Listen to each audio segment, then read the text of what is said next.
Start. सभी साथियों को नमस्कार। द मेंटर्स एकेडमी के इस डिजिटल प्लेटफॉर्म पर आप सभी का हार्दिक अभिनंदन। मैं मनीष राणा साथियों। तो उम्मीद है आप अच्छे हैं और बदलते मौसम पर ध्यान देते हुए आप ठीक भी हैं और नए भी हैं, तो ध्यान रखें जल्दी ठीक हो जाए, क्योंकि सीईटी की परीक्षा की तारीख नजदीक आ चुकी है। अब इन चंद दिनों में हम इतनी भयंकर रणनीति अपनाएंगे ताकि आपका जल्दी क्या हो जाए, सीईटी में सिलेक्शन हो जाए। उसके बाद में हमारी अहम भूमिका जो रहेगी वो आरएएस के 2 फरवरी को होने वाले प्रीलिम्स के एग्जाम की रहेगी। तो साथियों, जैसा कि आपको पता है, हमारी जो प्रतियोगी परीक्षा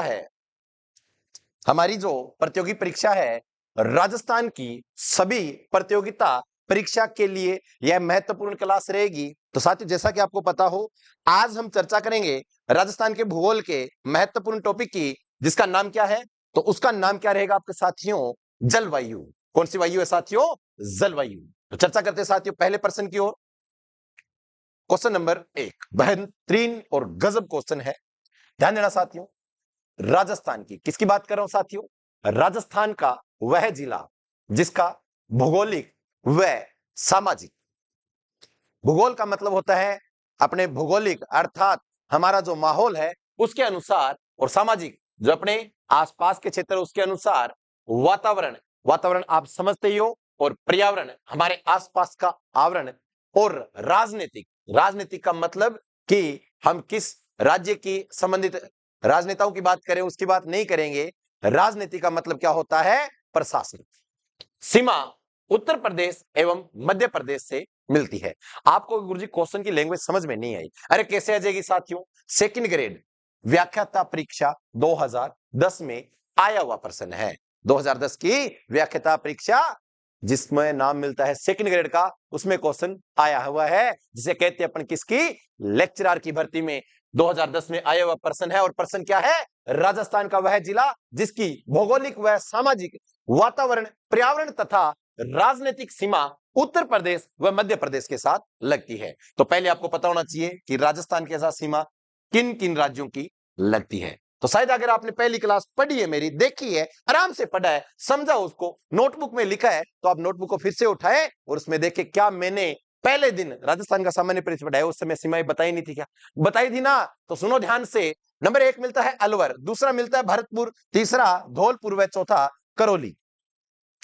ध्यान रखना साथियों, अगर बात की जाए किसकी, इन जिलों की, उसने क्या पूछा है? मध्य प्रदेश व उत्तर प्रदेश, इन दोनों से सीमा लगती है। ये आपका रहेगा साथियों कौन सा प्रदेश? मध्य प्रदेश। कौन सा प्रदेश रहेगा साथियों? मध्य प्रदेश। ये कौन सी रात रहेगी? गुजरात रहेगी। कौन सी रात रहेगी साथियों? गुजरात। और ये कौन सा स्थान? पाकिस्तान। कौन सा स्थान है साथियों? पाकिस्तान। और अगर इसकी बात की जाए तो क्या नाम रहेगा? पंजाब।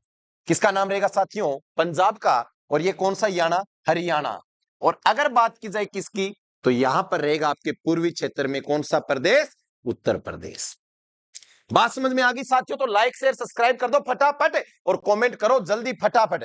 मध्य प्रदेश, मध्य प्रदेश की सीमा लगती है बेटा जी यहां। यहां का मतलब क्या हुआ? धौलपुर।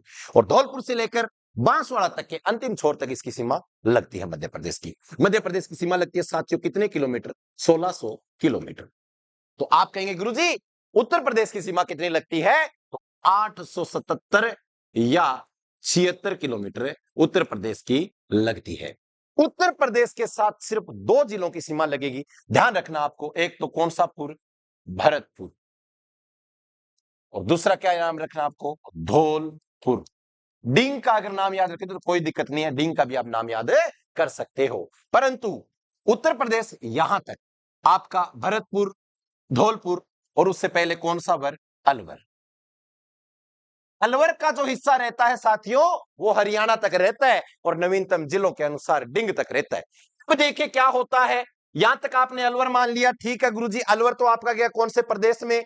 कौन से प्रदेश में? हरियाणा में चला गया।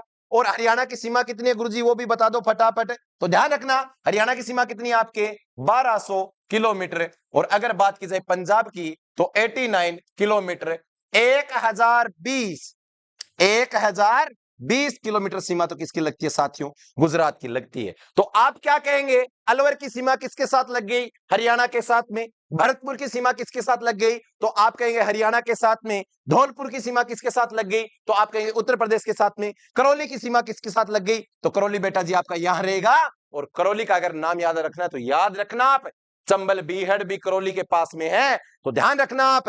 करौली, करौली को क्या कहते हैं साथियों? अरे डांग की रानी, डांग का राजा किसे कहते हैं? फटाफट उत्तर भेज दो मुझे। तो मुझे ये बताओ, ये तो आ गया करौली, ये आ गया धौलपुर, ये आ गया आपका भरतपुर। तो आपका इसका राइट आंसर क्या रहेगा? कौन सा रहेगा? धौलपुर रहेगा। कौन सा रहेगा? धौलपुर रहेगा। तो आपको धौलपुर की 5-7 बातें बता देता हूं ताकि आपको धौलपुर भी क्या हो जाए? याद हो जाए। क्या हो जाए साथियों? याद हो जाए। तो फटाफट धौलपुर को पढ़ते हैं पहले। किसको पढ़ते हैं साथियों? धौलपुर को। धौलपुर राजस्थान का सबसे पूर्वी जिला, राजस्थान का सबसे पूर्वी जिला। दूसरा, सूर्य की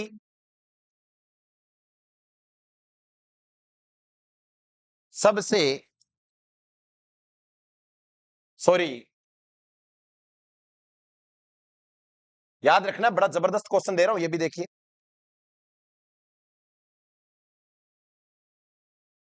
राजस्थान में सर्वप्रथम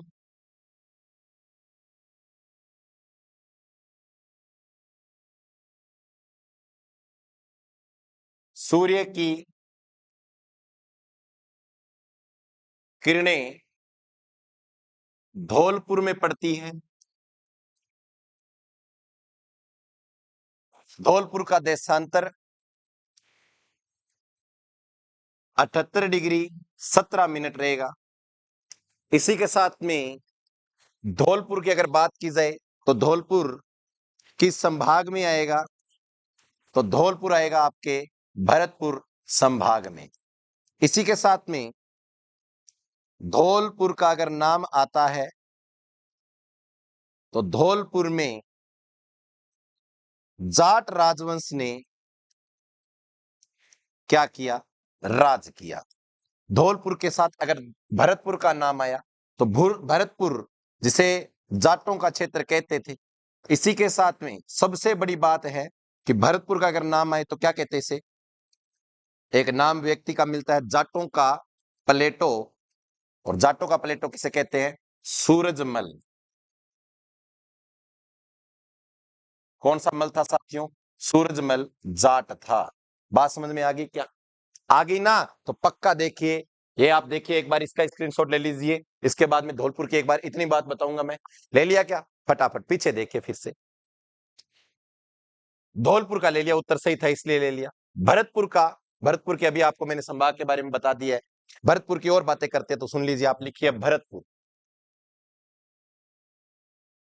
कौन सा पूरे साथियों? भरतपुर। भरतपुर मत्स्य संघ का हिस्सा है। भरतपुर सव्य खुद क्या है? सव्य संभाग है। अभी नई संभाग से पहले राजस्थान में नई संभाग बनी है, पाली, सीकर, बांसवाड़ा। उससे पहले राजस्थान की नवीनतम संभाग थी कौन सी? धौलपुर। इसका एकीकरण में नाम मिलता है कब का? तो याद रखना आपको, 18 मार्च 1900 क्या रहेगा? 48 रहेगा। बात समझ में आ गई क्या? राजस्थान का पहला चरण था धौलपुर। धौलपुर, धौलपुर की अगर बात की जाए और, तो मैंने आपको अभी बताया था जाटों का क्षेत्र था। धौलपुर, सॉरी, भरतपुर की अगर बात की जाए, भरतपुर नवीनतम संभाग बनी है अभी। भरतपुर की और बात की जाए, भरतपुर की और भी खूब सारी बातें हैं। भरतपुर का अगर नाम मिलता है तो आपको ध्यान रखना है, इसका जो क्षेत्र रहता है भरतपुर का, भरतपुर में सबसे बड़ी बात है वो क्या है? गुरुग्राम नहर परियोजना, जिसे किस नाम से जाना जाता है? भरतपुर नहर परियोजना। दूसरा जिला भी क्या हो गया आपका, पूरा हो गया। इसका स्क्रीनशॉट ले लीजिए आप फटाफट। ले लिया क्या? ठीक है। तीसरा देखिए, अब तीसरे से पहले एक बार क्वेश्चन देखते हैं अपना। धौलपुर हो गया, भरतपुर हो गया, अब अलवर की बात करते हैं। अलवर लिखे आप एक बार, अलवर। अलवर की बात की जाए तो अलवर में सर्वाधिक मेवात जाति रहती है। कौन सी जाति? मेवात। इसी के साथ में अलवर से संबंध रखता है कौन सा हरि? भरत हरि। और भरत हरि का मेला कब भरता है? तो ध्यान रखना आपको, भाद्रपद के शुक्ल पक्ष की सप्तमी या अष्टमी को भरतरी का मेला भरता है। और ये क्वेश्चन सीईटी में पूछा गया था। ध्यान रखना साथियों, सीईटी कौन सी? 2024 की। कौन सी? तो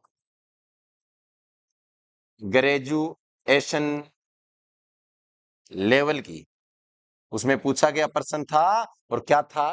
भरथरी का मेला कहां भरता है? इसे ही कहते हैं कन फटे,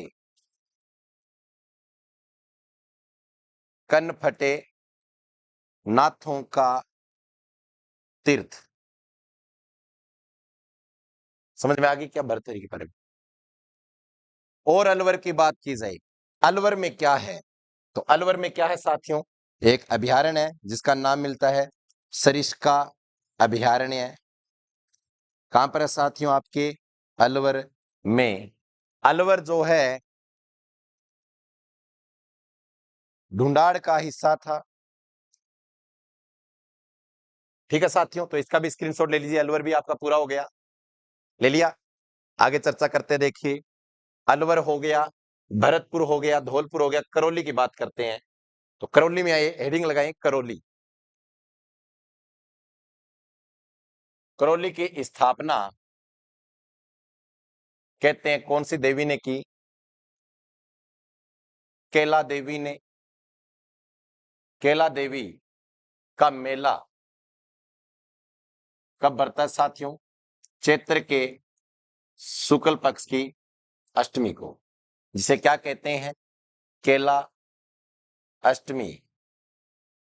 इसी के साथ में आपको बढ़िया बात याद रखनी है। वो क्या रखनी है? कि केला माता किसकी कुलदेवी है? तो यदुवंशियों की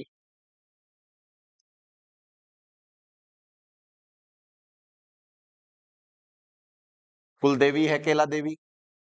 इसी के साथ में बढ़िया बात क्या याद रखनी है आपको? कि केला देवी गीत जैत लांगुरिया गीत गाया जाता है।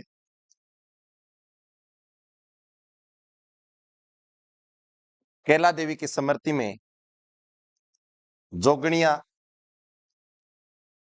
नृत्य किया जाता है।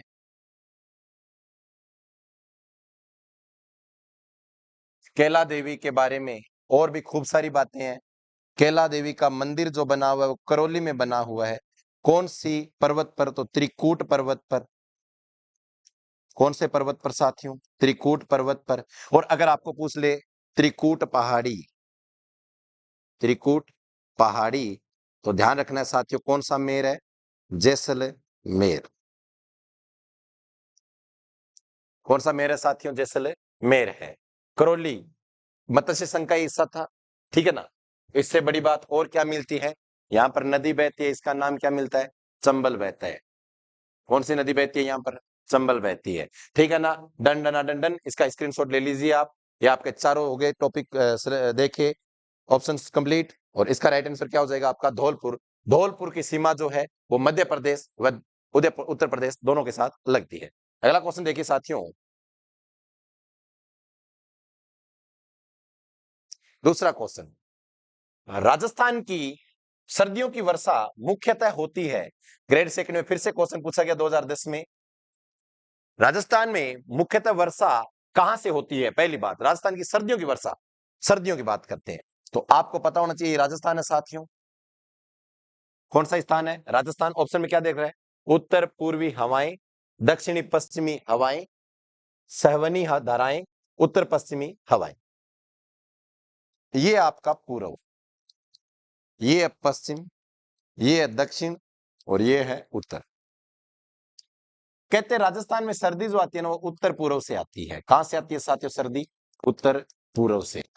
देखिए एक आपको बता ही देता हूं, अभी गर्मी आती है वो आपके इधर से आती है। थोड़ा सा आपको भारत के मैप में बताता हूं।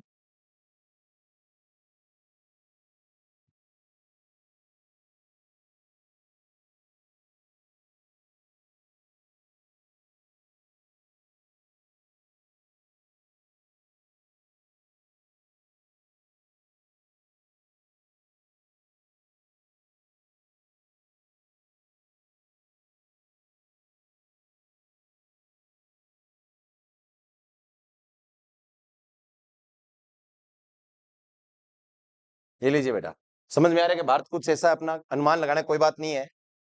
ये जो आपका रहेगा, ये जो दिशा आपकी, ये क्या रहेगी आपके पूर्व, ये रहेगी उत्तर, ये रहेगी दक्षिण और ये रहेगी पश्चिम। आपको बताऊं सबसे ज्यादा सर्दी कहां आपके, तो उत्तर पूर्व में। यहां से हवाएं चलती है ऐसे इस दिशा में, जिसके कारण राजस्थान में सबसे ज्यादा ठंड सीधी कहां आती है आपके, चूरू में। कहां आती है साथियों, चूरू में। और चूरू में सबसे ज्यादा ठंड पड़ने का कारण क्या है, तो ध्यान रखना आपको, चूरू वनस्पति विहीन क्षेत्र है। कैसा क्षेत्र है साथियों, वनस्पति विहीन क्षेत्र है, अर्थात चूरू जो है यहाँ पर क्या होती है, वनस्पति बिल्कुल भी नहीं है। इसी के साथ में ध्यान रखना है, जो सबसे ठंडा वही सबसे क्या होगा, गर्म होगा। सबसे गर्म जिला भी कौन सा रहेगा आपका, चूरू रहेगा। अगर आपको पूछे स्थल, सबसे ठंडा स्थल कौन सा, तो फलोदी, सॉरी सबसे गर्म स्थल कौन सा, फलोदी। और सबसे कम ठंडा, सबसे ठंडा स्थल, तो ठंडे का ध्यान रखना आपको कौन सा रहेगा, माउंट आबू। कौन सा आबू है साथियों, माउंट आबू। गर्मी जो पड़ती है, लिखिए राजस्थान की गर्मी, गर्मी किस दिशा में रहेगी आपके, गर्मी जो रहती है साथियों वो आपके रहेगी दक्षिण पश्चिम से उत्तर पूर्व की ओर, ठीक है ना। बात समझ में आ गई। देखिए क्या होता है, स्थल जो होता है ना वो लेट तो होता है गर्म, और आप इससे अच्छा लिखिए पानी वाला क्षेत्र, या आप कह सकते हैं समुद्र, यह क्या हो जाता है, जल्दी ठंडा और जल्दी क्या हो जाता है, गर्म। परंतु स्थल जो होता है वो लेट ठंडा होता है, परंतु जैसे ठंडा हो गया ना तो लेट क्या होगा, वो गर्म होगा। और जैसे लेट गर्म हो गया ना तो लेट क्या होगा, ठंडा होगा। तो देखिए इसका राइट आंसर क्या रहेगा, वापस देखिए क्वेश्चंस में। तो इसकी क्या दिशा रहेगी, उत्तर पूर्वी हवाएं। उत्तर पूर्वी हवाएं जो रहेगी ये क्या करेगी, आपको ठंड देगी राजस्थान में। और जैसे ही ठंड देगी तो आपका ये क्षेत्र जो रहेगा पूरा ठंडा रहेगा। समझ गए ना, बात समझ में आ गई तो इसका स्क्रीनशॉट लीजिए। और इसका राइट आंसर क्या करेंगे, उत्तर पूर्वी हवाएं। जबकि दक्षिण पश्चिमी हवाएं जो है वो क्या देती है, सबसे ज्यादा गर्मी देती है। राजस्थान में सवनीय धाराएं चलती नहीं है। उत्तर पश्चिमी हवाएं जो है, ऐसी हवाएं आपका बरसात का प्रतीक माना गई है, वर्षा का। और ये वर्षा कब लेकर आएगी पता है आपको क्या, वर्षा कब लेकर आएगी, ये आती है, आपने सुना होगा नाम, पाकिस्तानी बरसात। ये आपके राजस्थान में होने की संभावना बहुत ही क्या रहेगी, कम रहेगी। परंतु जहां से क्या आ रही है आपके, क्या आ रही है सर्वाधिक, बिल्कुल, परंतु ध्यान रखना दक्षिणी पश्चिमी हवाओं से। अच्छा, राजस्थान की सर्दियों की वर्षा, देखिए ठंड यहां से आ रही है, ठंड है यहां से आ रही, तो इसका राइट आंसर क्या हो जाएगा, उत्तर पूर्वी हवाएं। परंतु देखिए आपको ये जो पश्चिमी दक्षिणी पश्चिमी है, अगर दिया होता कौन सा, दक्षिणी पूर्वी, तो आपको उत्तर वो सही करना पड़ता। परंतु इसने क्या दे दिया, दक्षिणी पश्चिमी। तो राइट रहेगा इसका क्या, आपको दक्षिणी उत्तर पूर्वी हवाएं। इसका स्क्रीनशॉट लीजिए फटाफट, आगे चर्चा करते हैं। अगला क्वेश्चन देखिए, अर्ध शुष्क जलवायु वाला जिला है, जोधपुर, झालावाड़, जयपुर और प्रतापगढ़। बात करते हैं अपने अर्ध शुष्क की। अपने कुछ व्यक्ति थे उनकी बात करते हैं। पहले एक का नाम मिलता है किसका, एच.एम. सक्सेना का, हरिमोहन सक्सेना, जिसने राजस्थान की भौतिक प्रदेश का विभाजन कितने भागों में किया, तो याद रखना आपको 4 भागों में। कब किया था, 1994 में। परंतु अपन जो बात कर रहे हैं शुष्क और अर्ध शुष्क की, ये पहले अपन भौतिक प्रदेश की बात कर रहे हैं। 4 कौन कौन से थे, ये तो था आपका कौन सा, सॉरी,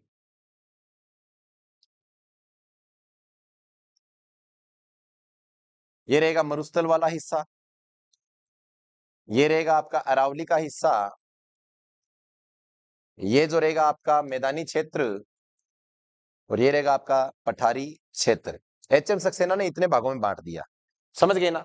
एक आता है बेटा जी नाम वीसी मिश्रा, राजस्थान का प्रथम भौतिक विभाजन भी इन्होंने किया था, 7 भागों में बांट दिया, ठीक है ना। वो अपन देख लेते हैं एक बार किस तरीके से बांटा वीसी मिश्रा के बारे में भी। कुछ किताबें बोलते हैं 1958, तो कुछ कहते हैं 1967, 1900 कहते हैं 1968, परंतु आपको 1958 याद रखना है। 1958 में वीसी मिश्रा जी ने 1958, अरे वाह, 1958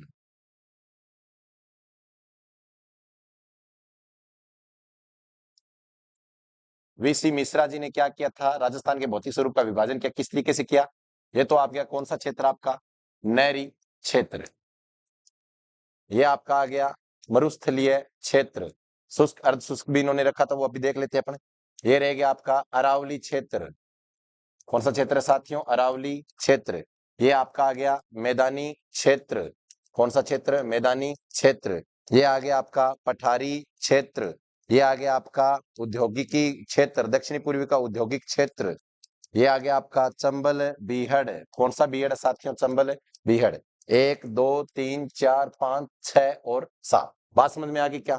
इसका भी स्क्रीनशॉट ले लीजिए आप वीसी मिश्रा जी का। अब अपन बात करते हैं किसकी, जलवायु की। तो जलवायु की अगर बात की जाए, किसकी बात की जाए साथियों, जलवायु की, तो पहला भाई साहब आता है कोपेन। कौन आता है साथियों, कोपेन आता है। कोपेन ने राजस्थान की जलवायु का भौतिक स्वरूप का विभाजन किस तरीके से किया वो बता देता हूं आपको। देखिए फटाफट, देखिए मानचित्र वगैरह भी फटाफट करेंगे क्योंकि अपन को छोटी क्लास में ज्यादा ज्ञान लेना है। तो देखिए साथियों नंबर 1, तो मैप थोड़ा सा अच्छा नहीं बन रहा, दिक्कत क्या हो गई। आप ये मत बोलना गुरुजी सदा की शोक बनाए। अरे यार ये क्या हो रहा है आज, नजर लगा दी, मुझे लगता है टोक लगा दी आपने। टोक का मतलब समझते हो रे, समझते हो, ठीक है, तो राम भलो करे। देखिए कल्पना करनी है ऐसा सा कुछ है, टोक तो लगाओगे भैया। आपको लग रहा था कि गुरुजी आपको इतना बढ़िया करा रहे, तो टोक तो लगाओगे आप मैप के। और मैप क्या लग रहा है, ऐसे लग रहा है जिस तरह के से, छोड़ो आप बात मत करो, ठीक है ना। परंतु सुनो ध्यान से, बात करते हैं अपने, ये था AW, ठीक है ना। इसके बाद में CWG, इसके बाद में BSHW, और इसके बाद में BWHW। ये राजस्थान के भौतिक जलवायु का विभाजन किसने किया था, कोपेन भाई ने किया। कोपेन ने कब किया, तो याद रखना आपको 1900 ईस्वी में कोपेन आया था राजस्थान इंग्लैंड से। और यहाँ आने के बाद में इसने क्या किया, पहले तो किसका आधार माना, वनस्पति का। परंतु कोपेन ने क्या किया, 1918 में वापस क्या कर दिया इसने, संशोधन कर दिया। और 1918 में संशोधन करके इन्होंने किसका आधार मान लिया, तापमान व राजस्थान में किसकी कमी है, वर्षा की कमी, ठीक है ना। AW, CWG, BSSW, BWHW, ये था आपका कोपेन भाई साहब का। अब देखिए क्या था, मैंने आपको कहा था ये क्षेत्र है, और एक व्यक्ति था HM सक्सेना, उसकी भी बात थॉर्नवेट की पहले बता दूं आपको मैं, चलो थॉर्न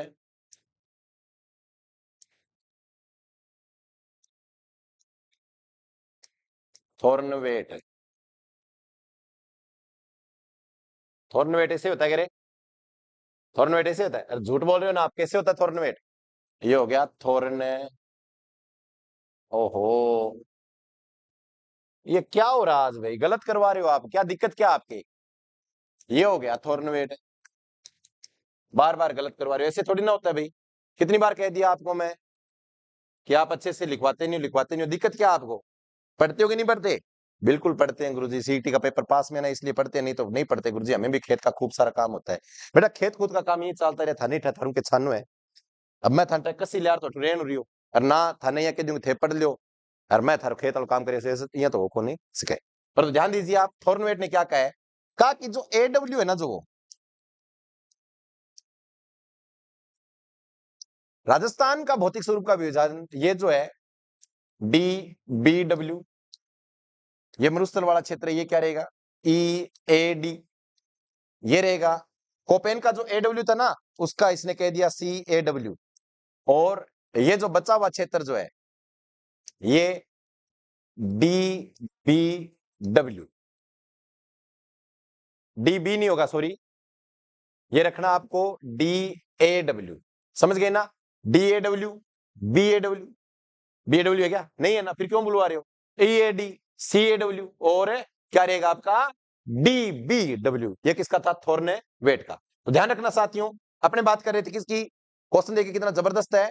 इसने कहा अर्ध शुष्क जलवायु वाला जिला, तो आपके फिर से माइंड में एक क्वेश्चन आना चाहिए, और वो क्या आना चाहिए? गुरुजी अर्ध शुष्क वाला भी बता दो ना फटाफट है। तो देखिए ध्यान रखना, HM सक्सेना ने जो किया था ना काम, बड़ा जबरदस्त किया, बड़ा पढ़ा लिखा आदमी था इसलिए कर दिया, वरना आप जैसा होता ना कुछ नहीं करता। 1994 की बात है ये। इसने 4 भागों में बांट दिया भौतिक स्वरूप को। एक तो ये क्षेत्र था, दूसरा ये वाला, तीसरा ये वाला और चौथा ये वाला। ये था आपको मैंने अभी बताया कौन सा क्षेत्र है ये? कौन सा है? दक्षिणी पूर्वी का पठारी प्रदेश। ये कौन सा है? मैदानी प्रदेश। ये कौन सा है? अरावली। और ये कौन सा है गुरुजी? मरुस्थल। तो यही था ना। अब मरुस्थल को 2 भागों में बांट दो बेटा, एक तो शुष्क, कौन सा रहेगा? शुष्क। और एक हो गया कौन सा? शुष्क, अर्ध शुष्क। आधा सूखा आधा गीला साथियों। अब देखिए इसके अंदर ऑप्शन में क्या था, क्वेश्चन देखिए, जोधपुर, झालावाड़, जयपुर व प्रतापगढ़। प्रतापगढ़ आपको पता होगा ही नहीं, बताओ मुझे, यहां होगा क्या प्रतापगढ़? प्रतापगढ़ है क्या यहाँ पर? उम्मीद ही नहीं है ना। प्रतापगढ़ कहाँ है? यहाँ है गुरुजी प्रतापगढ़। प्रतापगढ़ तो गुरुजी पठारी क्षेत्र में हो गया। ऑप्शन देखिए दूसरा, जयपुर। जयपुर कहाँ है? जयपुर आपका गुरुजी मैदानी हिस्से में आ गया, ये नहीं हो सकता। तीसरा झालावाड़, झालावाड़ गुरुजी पठारी क्षेत्र में आ गया। जोधपुर, जोधपुर गुरुजी यहाँ है। तो गुरुजी कौन से में आ गया ये? अर्ध शुष्क में आ गया ना ये। कौन से शुष्क में आ गया? अर्ध शुष्क में। तो इसका राइट क्या होगा? जोधपुर होगा। चलो अब अपन बात करते हैं थोड़ी सी और बातें, कि जिलों के बारे में, इन चारों की बात कर लेते हैं। पहला जोधपुर की बात कर लिया, क्या पता सीईटी के एग्जाम में क्वेश्चन पूछा जाए।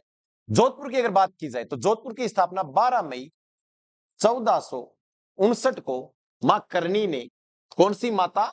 करनी माता। तो कहते हैं ना करनी माता जो है चूहों की देवी, देशनोक में मंदिर है ना, काबा वाली देवी, बिल्कुल। करनी माता ने मेहरानगढ़ दुर्ग की नींव रखी, और जोधपुर की इस दिन कहते क्या हुई थी? स्थापना हुई थी। परंतु जोधपुर की अगर बात की जाए, यहाँ का प्रसिद्ध है घुड़ला नृत्य है। कौन सा नृत्य है? घुड़ला नृत्य है। घुड़ला नृत्य जो है वो कब किया जाता है? शीतला सप्तमी या अष्टमी को, ये क्वेश्चन है, परंतु शीतला सप्तमी या अष्टमी आती कब है ये बता दूंगा मैं आपको। चैत्र के कृष्ण पक्ष की सप्तमी या अष्टमी। जोधपुर का, जोधपुर में प्रसिद्ध है खेजड़ली महोत्सव। कौन सा महोत्सव है? खेजड़ली महोत्सव। जोधपुर में सबसे बढ़िया बात क्या है? जोधपुर में सबसे बढ़िया बात क्या है? ध्यान रखना आप जोधपुर के लिए। जोधपुर जो है, ये मेहरानगढ़ जो है ना, इसका लिखना आपको कौन सी पहाड़ी है? चिड़िया टूक पहाड़ी है। और ये सेकंड ग्रेड में क्वेश्चन पूछा गया था, चिड़िया टूक पहाड़ी। कौन सी पहाड़ी पर मेहरानगढ़ दुर्ग है? चिड़िया टूक पहाड़ी। जोधपुर की और बातें करें तो जोधपुर एक खुद क्या है? संभाग है। और जोधपुर से विभाजित होने वाला क्षेत्र जो है वो क्या है? फलोदी है। जोधपुर में है ना, बापिनी जोधपुर, मांगलिया मेहाजी का मेला लगता है। मांगलिया मेहाजी लिखिए आप साथियों, मांगलिया मेहाजी का क्या लगता है साथियों? मेला लगता है। गुरुजी कब लगता है ये? भाद्रपद के कृष्ण पक्ष की अष्टमी को। और गुरुजी ये तो जन्माष्टमी आती है ना, इस दिन जाम्बोजी महाराज का भी जन्म हुआ था ना? हाँ जी हुआ हो, बिल्कुल हो। अच्छा गुरुजी मुझे याद आ रहा है कि इस दिन तो नरड़ पीर का भी उर्स लगता है। हाँ जी दिन ही लगे। तो मांगलिया मेहाजी गुरुजी जन्म कहाँ हुआ था? बापिनी गांव में हुआ था बेटा। कहाँ हुआ था? बापिनी गांव में। बापिनी कहां पर है? ओशिया। ओशिया कहां पर है? जोधपुर में। ओशिया में विश्व का सबसे प्राचीन सूर्य मंदिर है। अरे वाह गुरुजी, आप भी बात दे दी। हाँ जी कट्ठा है गुरुजी, वो क्वेश्चन पूछ रहे है? हाँ बेटा पूछ रहे है, कंप्यूटर अनुदेशक में। क्या पूछ रहे है? कंप्यूटर अनुदेशक में। याद रखे थे। एक ऑप्शन पहला पूरा हुआ। दूसरा ऑप्शन में क्या था? जोधपुर, झालावाड़। झालावाड़ का देखिए आप, झालावाड़ का बताता हूं। झालावाड़ बेटा जी, पहली बात तो ये क्वेश्चन में बहुत बार पूछा गया, ये हाड़ौती क्षेत्र का हिस्सा है। किस क्षेत्र का हिस्सा है? हाड़ौती क्षेत्र का। झालावाड़ में एक स्थान पड़ता है झालरा पाटन। कौन सा पाटन है साथियों? झालरा पाटन। और झालरा पाटन को कहते हैं घंटियों का शहर। अरे वाह गुरुजी, घंटियों का शहर। अच्छा, झालरावाड़ को घंटियों का शहर भी कहते हैं। तो सर मैंने तो सुना है ना कि गागरोन दुर्ग भी यही है। हाँ बेटा गागरोन दुर्ग भी यही है। आप मुझे बस इतना बता दो किस नदी के किनारे है। दो नदी है बेटा। कितनी नदी है? दो नदी। ये बताओगे आप। गागरोन दुर्ग में, अरे गुरुजी गागरोन दुर्ग में तो जन्म संत पीपा को हुआ था। हाँ जी, संत पीपा का क्या हुआ था? यहाँ पर जन्म हुआ था। तो क्या गुरुजी दर्जी समुदाय का आराध्य देवता भी यही है? हाँ बेटा, दर्जी समुदाय का क्या है? ये आराध्य देवता। वाह गुरुजी, आज तो सारा कुछ याद करवा दिया। एग्जाम में मतलब सिलेक्शन हो जाएगा। अरे गुरुजी ये तो बता दो ना, क्वेश्चन बार बार पूछा गया है क्या बेटा? तो क्वेश्चन क्या था? झालरा पाटन में घंटियों का शहर कहते, यहाँ पर मेला क्या लगता है? तो चंद्रभगा पशु मेला। चंद्रभगा पशु मेला। और सबसे बढ़िया बात बताऊं, आपको इतना बताना है कि ये मेला लगता कब है। गुरुजी ये तो बता देंगे, हमें आता है। और बता दो आप मुझे। झालावाड़ में एक नदी बहती है। कौन सी नदी है गुरुजी? कौन सी नदी है बेटा, बताओ मुझे। याद आ रहा है गुरुजी, आ रहा है, आ रहा है, आ रहा है। और मुझे लगता है आपको कौन सी नदी याद आ गई। गुरुजी अभी नहीं आई, चलो कोई बात नहीं, बाद में ढूंढ कर बता देना। परंतु एक बात ध्यान रखना, नदी आप बता रहे हो तो एक स्थान मैं बता रहा हूं कि झालावाड़ में क्या है? सापुरा है। अरे गुरुजी सापुरा तो भीलवाड़ा में है ना? हाँ वेरी गुड। तो आपको क्या याद रखना है कि मध्य प्रदेश के साथ, कौन से प्रदेश के साथ? मध्य प्रदेश के साथ सर्वाधिक सीमा, सर्वाधिक सीमा किस जिले की लगती है? तो आपको याद रखना है कौन से जिले की है? झालावाड़ की। कौन से वाड़ की साथियों? झालावाड़ की। अगला ऑप्शन देखिए, जयपुर। अरे वाह गुरुजी, जयपुर की तो बात में मन बहुत हुआ है गुरुजी। किसी किसी और बताओ, आप भी बात कर लें आप। जयपुर की स्थापना 1727 में किसने की थी? सवाई जय सिंह ने। वाह गुरुजी, सवाई जय सिंह ने। बढ़िया बात। जयपुर जो है, जयपुर, जयपुर की अगर बात की जाए, सवाई जय सिंह ने स्थापना की। जयपुर का वास्तुकार कौन सा कार है गुरुजी? ये वास्तुकार। अरे नकाशा, नक्शा बनाने वाला, नक्शा, नक्शा बनाने वाला व्यक्ति कौन था रे? कौन था? विद्याधर था गुरुजी, विद्याधर भट्टाचार्य नामक शास्त्री था, भट्टाचार्य। और वाह, क्या गुरुजी सांगानेर भी इसी में है? हाँ जी, सांगानेर एयरपोर्ट, एयरपोर्ट भी कहां स्थित आपके? यहां पर है। तो गुरुजी सांगानेर के तो पाने प्रसिद्ध है ना? हाँ जी, सांगानेर के क्या प्रसिद्ध है? पाने प्रसिद्ध है। बात समझ में आ रही है क्या आपको? समझ में आ रही है ना तो ठोक दो लाइक। अगर लाइक ठोक रहे हो ना तो एक बात और सुन लो। फिर जयपुर की एक बात और बता रहा हूं मैं। आमेर से, जयपुर में क्या है? आमेर। और आमेर जो है ना, आमेर विधानसभा क्षेत्र से, आमेर से विधायक कौन था? इतना बता दो मुझे। जबकि विद्याधर भट्टाचार्य के नाम से क्या नाम पड़ा था जयपुर में? विद्याधर नगर। कौन सा नगर है साथियों? विद्याधर नगर। अगर विद्याधर नगर का नाम आता है ना तो ध्यान रखना है, यहां से वर्तमान उप मुख्यमंत्री, कौन सी मंत्री? उप मुख्यमंत्री। क्या नाम मिलता है साथियों? दिया कुमारी जी। कौन सी कुमारी जी? दिया कुमारी जी। श्रीमती दिया कुमारी जी राजस्थान की क्या वर्तमान उप मुख्यमंत्री जी है। और सांगानेर से, सांगानेर से अपने वर्तमान जो मुख्यमंत्री जी है श्रीमान जी, श्रीमान भजनलाल जी शर्मा जी, श्रीमान भजनलाल जी शर्मा, भजनलाल जी शर्मा। ये क्या है? वर्तमान राजस्थान के मुख्यमंत्री जी हैं। तो बहुत ही अच्छे हैं, समझदार हैं, काम भी करते हैं, पढ़े लिखे, इसलिए काम तो करेंगे भाई साहब, है ना? अगर ये बात समझ में आ गई तो जयपुर भी आपका लगभग एक बार इतना की बताऊंगा, ज्यादा ज्ञान जयपुर के बारे में नहीं दूंगा। इसके बाद में आता है प्रतापगढ़। प्रतापगढ़ की दो चार बातें बता देता हूँ, ज्यादा बातें नहीं बताएंगे क्योंकि टाइम लगता है बेटा, टाइम लगता है तो गुरुजी ज्ञान भी तो बढ़ता है ना। तो पहले तो आपको पता होना चाहिए प्रतापगढ़ का गठन या प्रतापगढ़ का निर्माण कब होता है? 26 जनवरी, 26 जनवरी 2008 को श्रीमती माननीय मुख्यमंत्री साहिबा, और मुख्यमंत्री जी कौन थे? श्रीमती वसुंधरा राजे सिंधिया जी, राजस्थान के क्या थे साथियों? मुख्यमंत्री थे उस समय। और इन्होंने क्या करवाया था? प्रतापगढ़ का नवीनतम निर्माण करवाया था। प्रतापगढ़ में एक नदी बहती है और इस नदी का नाम मिलता है सोम नदी। अरे नहीं रे, सोम है क्या? पक्का? सोम, जाखम, मुझे लगता है जाखम निकलती है। चलो गुरुजी जाखम लिख दो, कोई बात नहीं है। इसी के साथ में प्रतापगढ़ की अगर और बात की जाए, प्रतापगढ़ में वैसे तो खूब सारी बातें बेटा जी, सारी बात अब नहीं करेंगे, परंतु प्रतापगढ़ की आपको बढ़िया बात याद रखनी है कि यह मेवाड़ का हिस्सा था। किसका हिस्सा था साथियों? मेवाड़ का हिस्सा था। समझ गए ना? तो ये आपका प्रतापगढ़ भी क्या हो गया? पूरा हो गया। वरना आप देखो प्रतापगढ़ की अगर बात करूंगा तो टाइम बहुत लग जाएगा और अपन कुछ भी नहीं पढ़ पाएंगे ज्यादा। परंतु ध्यान दीजिए आप साथियों, इसका राइट आंसर क्या रहेगा? अर्ध शुष्क जलवायु वाला। तो आपने कहा था कौन सा पुर? जोधपुर। बात समझ में आ गई तो अगला क्वेश्चन देखिए, इसका स्क्रीनशॉट ले लीजिए, इसका भी ले लीजिए, इसका भी ले लीजिए, इसका भी ले लीजिए। गुरुजी चारों का एनालाइज कर दिया, बिल्कुल जी, क्यों नहीं करेंगे, आप पढ़ोगे और क्यों ना करें। एचएम सक्सेना के भी ले लीजिए, इसका भी कर लीजिए। वाह गुरुजी, जलवायु का भी कोपेन भी करवा दिया आपने, थॉर्नमेट भी करवा दिया। अगला क्वेश्चन फिर देख लीजिए, चलो फिर सुनो ध्यान से। राजस्थान के किस जिले में औसत वर्षा सबसे अधिक होती है? औसत वर्षा का मतलब समझते हो क्या? औसत, एवरेज। एवरेज जिया थे मोटरसाइकिल चलाओ, मोटरसाइकिल की एवरेज लो, कौन लो? गणाई ले, कई टिंगर तो पुंप आबो करे सारा दिन, इन्ने ब्रर फेंट दे, ठाई कौन लागन दे। परंतु राजस्थान में जलवायु की औसत वर्षा जो है ना, इसकी बात करते हैं अपने। सिरोही, उदयपुर, कोटा, झालावाड़। देखिए वर्षा रेखा, एक नाम सुना होगा आपने, कौन सी रेखा?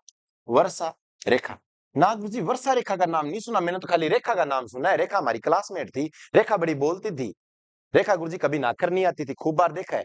रेखा तो पढ़ती नहीं थी। अरे रेखा क्या पता, रेखा तो आईपीएस भी बन गई हो, पर आप क्या बने रहे अभी तक है? मुझे नहीं लग रहा अभी तक कुछ बने, परंतु बनोगे ना तो मुझे पता है आप कहोगे ना जी गुरुजी, रेखा तो कहता कट है, परंतु आपा तो अब ठाट मां सरकारी नौकरी मां।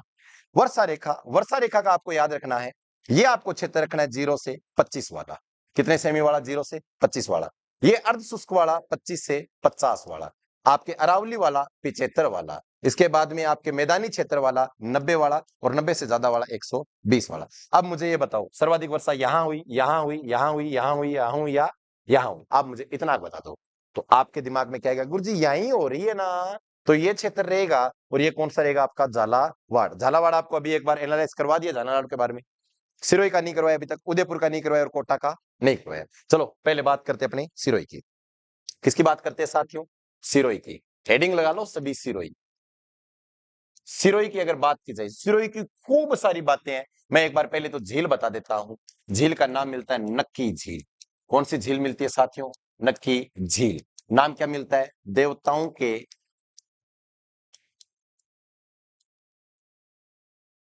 नाखूनों से निर्मित झील थी, इसीलिए इसका नाम पड़ा क्या?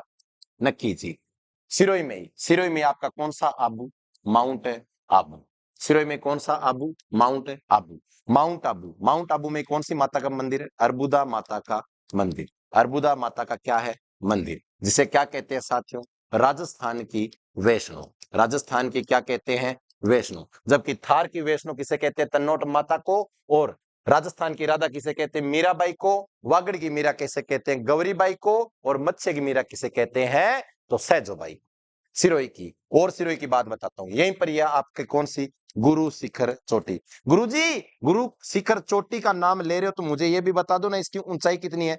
गुर्जर की चोटी है 1722 मीटर ऊंची। कितनी ऊंची है? 1722 मीटर ऊंची। दूसरी है शेर चोटी। राजस्थान का शेर जो है ना, राजस्थान का शेर, दूसरी सबसे ऊंची चोटी है। राजस्थान का शेर महाराणा प्रताप था, और महाराणा प्रताप की मृत्यु होती है 1597 ईस्वी में, तो इसकी ऊंचाई भी कितनी है? 1597 ईस्वी में। महाराणा प्रताप का जन्म नहीं हुआ था कह रहे, कुंभलगढ़ के, कटारगढ़ के, बादल महल के, जूनी कचेरी के गेट नंबर 8 और बेड नंबर 7 में तो जन्म हुआ था ना। हुआ था तो छाप दो फटाफट। सिरोही की अगर और बात की जाए, सिरोही में है कौन सा? बसंतगढ़। कौन सा गढ़ है? बसंतगढ़। सिरोही में क्या है? कौन सा गढ़ है? अचलगढ़। कौन सा गढ़ है साथियों? अचलगढ़। तो याद आ रहा है ना, अचलगढ़ बसंतगढ़। अचलगढ़ बसंतगढ़। बसंतगढ़ शिलालेख से अपन को जानकारी क्या मिलती है रे? राजस्थान द्वितीय नामक शब्द की जानकारी मिलती है। अगर बात समझ में आ गई तो ठोक दो लाइक रे। और अगर सिरोही की बात करूं, देखिए सिरोही की बहुत सारी बातें आपको गुरुजी कितनी बताओगे, खूब सारी आती है बेटा। एक नाम और याद रखना है, आबू पठार। कौन सा पठार है? आबू पठार, जिसकी ऊंचाई क्या है? अपने को याद रखनी है 1200 मीटर। राजस्थान का द्वितीय सबसे ऊंचा पठार आबू पठार भी यही है। और मुझे ये बताओ, राजस्थान का प्रथम पठार, राजस्थान का सबसे ऊंचा पठार 1320 मीटर जिसकी ऊंचाई हो, वो इस सिरोही में स्थित है। आप मुझे इतना बता दो कौन सा पठार है वो। अगर कल वाली क्लास देखी थी ना तो आप बता दोगे। तो ये भी आपका क्या हो गया? सेव हो गया। बट अपना पहला सिरोही पूरा हुआ। दूसरा नाम याद रखना आपको किसका? उदयपुर का। तो साथियों नाम याद रखना है कौन से पुर का? उदयपुर का। भाई साहब उदयपुर में तो बहुत सारी बातें, कौन कौन सी बताओगे? तो उदयपुर में तो पहले झील कौन सी बतानी है आपको? तो एक ध्यान रखना आपको, कौन सी झील है यहाँ पर? पिछोला झील है। कौन सी झील है साथियों? पिछोला झील। और पिछोला झील का निर्माण किसने करवाया था? लाखा ने करवाया था। क्यों करवाया था? क्योंकि यहाँ पर नटनी नामक समुदाय की एक महिला थी, वो रस्सी पर चलती है ना, कहानी बताई थी, नहीं बताई तो आपको हिस्ट्री वाले सर रवि सर बता देंगे पूरी कहानी, कोई दिक्कत नहीं है, परंतु मन कर रहा है एक बार और बता दूं। तो कहते हैं कि पिछोला झील का जिस समय निर्माण हुआ, उस समय अगर बात की जाए तो एक बात मिलती है, वो क्या मिलती है, पिच्छू झील, है ना, पिछोला, पिच्छू या बिच्छू बंजारे ने अपने बैलों की समृद्धि में करवाया था इस झील का निर्माण। इसी के साथ में ध्यान रखना है, लाखा ने पिछोला झील में नटनी का चबूतरा बनाया। नटनी का क्या बनाया साथियों, चबूतरा बनाया। जगमहल, जगत विलास मंदिर, यह भी पिछोला झील में है। पिछोला झील का नाम याद रखना है ना, तो आपको उदयपुर का भी नाम याद रखना है। उदयपुर की स्थापना उदय सिंह ने कब की थी, 1559 में की थी। कब की थी साथियों, 1559 में की थी। उदयपुर की अगर बात की जाए, कौन से पुर की, उदयपुर की, तो उदयपुर में कौन सी खान है, जावर की खान है। और जावर की खान भी कब निकली थी, उदय सिंह के लाखा के समय में निकली। लाखा के समय में क्या निकला था, सीसा, जस्ता, चांदी। और ये सीसा, जस्ता, चांदी जो है ना, ये कैसे बेटा जी खनिज है, तो आपको याद रखना है, लोहे धात्विक खनिज है, जिसमें लोहे की मात्रा नहीं पाई जाती। बात समझ में आ गई क्या, लो गुरु जी खनिज भी करा दिया आपने, क्यों नहीं कराऊंगा भैया, अगर उदयपुर का नाम रहा, कल्चर भी बता दूं क्या, कल्चर बताऊं कि ना बताऊं, बता दो आप मुझे, बताना है कि नहीं बताना। आप कहोगे गुरुजी रहने दो ना गुरुजी, इतना कैसे याद होगा, बेटा याद तो करना पड़ेगा, करना पड़ेगा कि नहीं पड़ेगा कमल जी सर, करना पड़ेगा ना, बिल्कुल सर करना पड़ेगा। कमल जी सर अपने देखिए, है ना, सोच कर देखो, अपने जो इंचार्ज है यहाँ के, है ना, कर्ता धर्ता जिसे कहते हैं ना, अपने ईश्वर रूपी श्री कमल जी महाराज जो है, यहाँ अपने इनके चरणों में कोटि कोटि प्रणाम करते हैं। और कमल जी महाराज भी बैठे ये बोल रहे हैं, क्योंकि टेक्निकल टीम का मुख्यतः जो हेड है ना हमारे, वो कमल जी सर है। और कमल जी सर बोल रहे हैं कि नहीं सर उदयपुर की और बातें बता दो ना, देखो वो दापते नहीं है, तो इसे कहते हैं झीलों की या झीलों का शहर। और लो गुरु जी खुश हो गया, एक और बता दूं गुरु जी, चलो मेरो जी करियो, बीएसटीसी के बारे में और बता दो कमल जी गुरु जी के, सुनो फिर ध्यान के हो जावे इन माउंटेन या फाउंटेन सिटी। और ये क्वेश्चन बेटा जी बीएसटीसी में पूछा गया था। वाह यार, कमल जी सर का तो फायदा हो गया, हाँ तो कमल जी सर के कारण तो एक क्वेश्चन और मिल गया। तो चलो ध्यान दीजिए, दूसरा ऑप्शन भी अपना क्लियर हो गया। तीसरा ध्यान दीजिए, सिरोही हो गया, उदयपुर हो गया, अब कोटे की बात करते हैं। कोटो थारगन घणो ही है, राशन को कोटो भी है और पढ़ाई को कोटो भी है। कोटा जो है ना, कोटा भी किसका हिस्सा है, हाड़ौती का हिस्सा है। किसका हिस्सा है साथियों, हाड़ौती का हिस्सा है। कोटा में झील बहती है, परंतु कोटा बैराज सबसे इंपॉर्टेंट, कोटा बैराज जो है ना किस नदी पर है, चंबल नदी पर। ये कहां बना हुआ आपके, चंबल नदी पर, तो ये कोटा में बना हुआ है। कोटा की और बात की जाए, कोटा में ही चंबल बैराज के बाद में दो नदियां निकलती है, चंबल से निकलती है ना, तो वो कहां जाती है, कोटा बैराज से। कोटा बैराज से निकलती है, दो जाती है ना, एक दाई और एक बाई और, है ना, इसका पानी 12 की ओर जाता है, एक का कोटा की ओर जाता है ना। तो कोटा के अंदर और बढ़िया बात क्या है, तो गुरुजी कोटा के अंदर दशहरा बड़ा प्रसिद्ध है। मैं गुरुजी रावण बलता हुआ जलता हुआ देखने गया था ना, तो कोटा ही गया था देखने के लिए, बड़ा रावण था गुरुजी, बड़े सारे पटाखे डाले हुए थे। अभी कुछ दिन पहले गया था, पटाखे भी फूट गए और कर्म भी फूट गए। किसके फूट गए रे, किसके फूट गए, रावण के फूटे ना, आपके थोड़ी ना फूटे, आप तो मेरे साथ जुड़े हो, तो कैसे फूट जाएगा। परंतु दशहरा सबसे बड़ा कहां का प्रसिद्ध है, कोटा का। कोटा को कहते हैं भाई साहब शिक्षा नगरी। कौन सी नगरी कहते हैं, शिक्षा नगरी। तो गुरुजी वस्त्र नगरी किसे कहते हैं, वस्त्र नगरी बेटा जी भीलवाड़ा को कहते हैं। किसे कहते हैं साथियों, भीलवाड़ा को। अच्छा गुरुजी शिक्षा नगरी कोटा है, तो द मेंटर्स एकेडमी क्या है, अरे भाई साहब शिक्षा का गढ़ है, वो तो शिक्षा नगरी है, और शिक्षा का गढ़ कौन सा है फिर, द मेंटर्स एकेडमी है। और आप द मेंटर्स एकेडमी पढ़ते हैं ना, तो आपको बढ़िया बात बताऊंगा, बता दूंगा, सुन लो फिर ध्यान। मेंटर्स एकेडमी की सबसे बड़ी बात है, एक तो टीचर बड़ा खतरनाक है। क्या गुरुजी खतरनाक है, कुट्टा है कि ना जी, कुट्टा है को नहीं, ज्ञान दे, और ज्ञान कूट कूट के भरा है। कूट को मतलब समझोगे, यहाँ दुर्मटू जिया कुट्टा नहीं पाड़ूंगो जमावा, बिया भेजा के मारूंगो जमा जमा ठोप है। तो ध्यान रखिया, द मेंटर्स एकेडमी की टीम थार सामने खड़े, एक तो डेमो खड़ो दिखा नहीं जाने, मनीष राणा सर, थारू छानो को नहीं है। एक कोटा की और बात बता दी, चलो कोटा की और बात बताऊंगे, जिक्र है सुन, चलो सुनाई दे यार, थारो इतनी एक तो मिनता करो नहीं थे मेरो यहाँ जिक्र, चलो बता ही दूं। कोटा जो कोई नहीं बेटा जी, सबसे बड़ी बात है मध्य प्रदेश सा गए, कोटा की सीमा 2 बार लगे। गुरुजी सीमा के हुए, बॉर्डर हुए बेटा, सीमा इधर वाली कहानी को नहीं हुए थे, एक तो नहीं ध्यान नहीं है, भटकाओ ना थन की त्योरी के हुए सीमा नहीं, सीमा मतलब मैं बॉर्डर लिखूं, कटिकाल ने कह दो ना गुरुजी मैं तो सीमा रे इधर वाली बात छेड़ दी ना बेटा, बॉर्डर, बॉर्डर है, अच्छा बोर्ड लिख दियोगे? अरे बोर्ड की परीक्षा नहीं है बेटा, बॉर्डर। अरे बॉर्डर, चलो आपने सीधो लिखो नहीं बॉर्डर। सनी देओल और याद आ गया मन तो, याद है कौन याद? सनी देओल। तो ध्यान रखा, मध्य प्रदेश की सीमा सबसे ज्यादा किसके साथ लगती है? तो मध्य प्रदेश की सीमा झालावाड़ के साथ लगती है। जबकि अगर बात की जाए 2 बार सीमा किसके साथ लगती है, तो कोटा के साथ लगती है। कितनी बार? 2 बार। तो ध्यान रखना साथियों। अगले वाले देखिए, एक ऑप्शन और रह गया आपका झालावाड़। झालावाड़ आपको मैंने करवा दिया था, इसका राइट आंसर क्या रहेगा आपका? झालावाड़ रहेगा, झाला। इसके बाद में अगला क्वेश्चन देखिए साथियों, इसका स्क्रीनशॉट ले लीजिए, इसका भी ले लीजिए, इसका भी ले लीजिए, इसका भी ले लीजिए। अभी दिला देगा, कोई दिक्कत नहीं है बेटा। राजस्थान में सबसे अधिक गर्मी किस महीने में पड़ती है? अच्छा गुरुजी, राजस्थान में गर्मी है? अरे बेटा बहुत है, बहुत है। सोच के देखो, गर्मी ना बनी तो मैं फिल्टर को यूज कौन करा? ओ तो बेटा स्नैपचैट आ गयो, जो मैं दिखण लाग गया। नहीं तो सोगन लगे रात में फोटो खींचता, नहीं तो यहाँ लागे जाने बंदों को यही कौन आगे एक बढ़िया काली टी शर्ट और पैरा के दिक्कत कटे है नहीं? तो पैर रखिए मैया ना के कटी के दो ना गुरुजी थार मुंह कौन दिखाए, टी शर्ट कौन दिखाए, इससे कोई सिस्टम को नहीं है। लाइट लूटा खूब लगा रखिए, अच्छी बिली दिखे। राजस्थान में सबसे अधिक गर्मी किस महीने में पड़ती है? तो राजस्थान में सबसे अधिक गर्मी जो पड़ती है वो किस महीने में? जून के महीने में। और जून कौन सी? 21 जून। देखिए गर्मी 21 जून को, सबसे ज्यादा गर्मी। सर्दी, सबसे ज्यादा सर्दी कौन सी? दिसंबर, 22 दिसंबर। तो गुरुजी दिन और रात बराबर कब होते हैं? कब होते हैं? 22 21 सितंबर, 22 सितंबर है, 21 सितंबर, 21 सितंबर और 21 मार्च। सॉरी, 22 सितंबर 21 मार्च को क्या होता है? दिन और रात बराबर होते हैं। इसका राइट आंसर क्या हो जाएगा आपका? जून का महीना हो जाएगा। अगला क्वेश्चन देखिए साथियों, राज्य का सर्वाधिक आर्द्र जिला कहलाता है। राज्य का सर्वाधिक आर्द्र जिला कहलाता है। आर्द्र देखिए बेटा, सबसे बड़ी बात है, यह क्वेश्चन पूछा गया है और पूछा क्या गया है कि राजस्थान का सर्वाधिक आर्द्र जिला। सेकंड ग्रेड में पूछा गया, व्याख्याता परीक्षा में, पटवारी में भी। और वाह गुरुजी, 2 परीक्षा में तो 30 पिछड़ा मासी गुरुजी। तो बेटा सीईटी में आ जाएगा। किसमें आ जाएगा? सीईटी में भी मिल सकता है, आपको संभावना रहेगी। उदयपुर, झालावाड़, बांसवाड़ा और चित्तौड़गढ़। आर्द्र के हुए गुरुजी, पहले तो आप बताओ आर्द्र का मतलब होता है बेटा जी जहां पर क्या हो? सबसे ज्यादा बरसात हो। मैंने आपको कहा था सबसे ज्यादा बरसात वाला क्षेत्र कौन सा आपका? झालावाड़ है। तो इसका राइट आंसर क्या हो जाएगा? झालावाड़।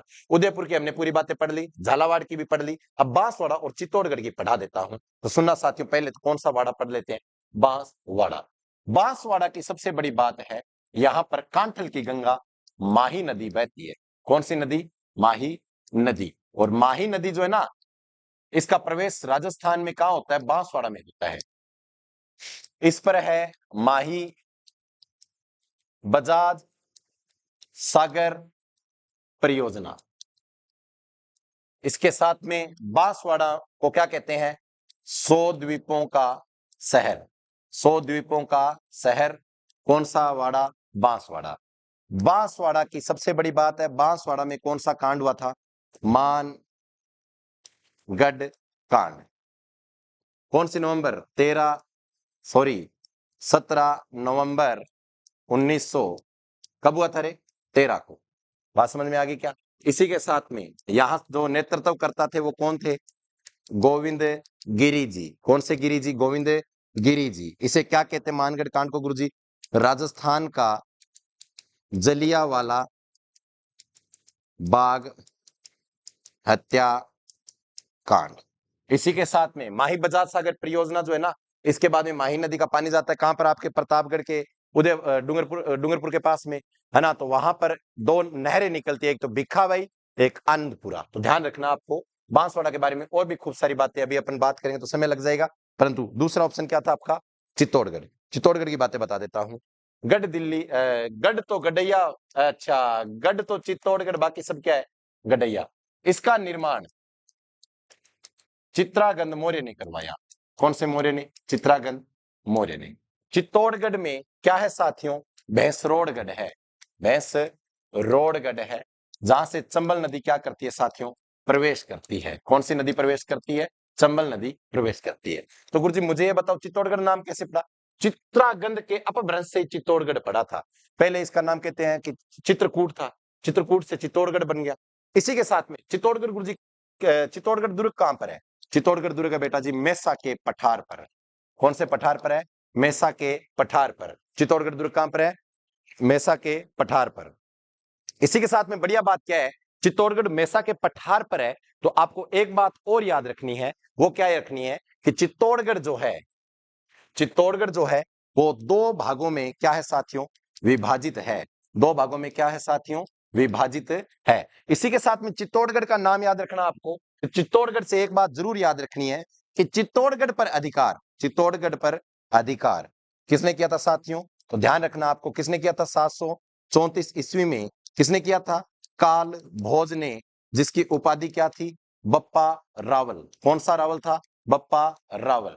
चित्तौड़गढ़ में है कौन सा गांव, रासमी गांव। कौन सा गांव है, रासमी गांव। कहां पर है, चित्तौड़गढ़ में, जहां पर क्या है, मात्र कुंडिया, रासमी गांव चित्तौड़गढ़। और यह क्या कहते हैं, इसे कहते हैं मेवाड़ का हरिद्वार। ठीक है ना, ये भी आप इसका स्क्रीनशॉट ले लीजिए। चित्तौड़गढ़ आपका पूरा हुआ है। इससे पहले एक और कौन सा रहेगा, अच्छा सभी हो गए क्या, तो पहले तो इसका स्क्रीनशॉट लीजिए आप फटाफट चित्तौड़गढ़ का।